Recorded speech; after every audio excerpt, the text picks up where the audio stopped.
everyone, welcome to new updates of Odoo 18. In today's video, we will discuss about the revamp in the inventory overview. So you can just dive into the inventory module, and as we have entered into the inventory module, we can find the inventory overview.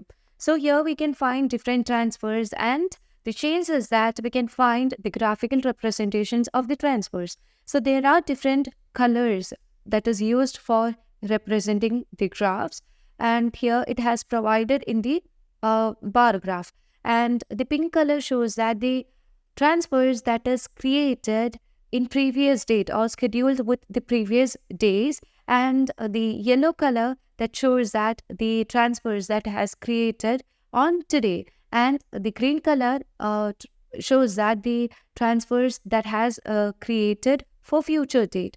So if you want to view any transfers, you can also find it over here. So as you just choose the transfers here, you can see this is just created for the future date, and the status is in its ready state, and you can also find everything over here.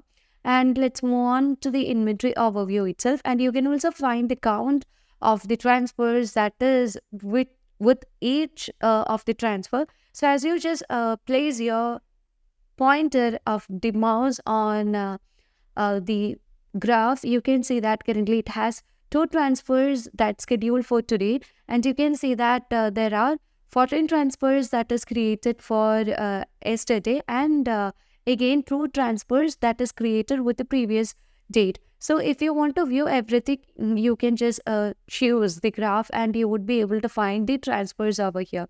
So if you want to find the late transfers, you can also find the late transfers here, and here you can see there are 22 operations, and we can also get every graphical representations for each transfers, and here you can see every details over here. This is the representation of the receipts right now, and if you want to find the operations here, you can also find the operations that is going to undertake for these receipts over here. So this is a change that we can just find in the inventory overview, and that's all for today. Thank you for watching the video.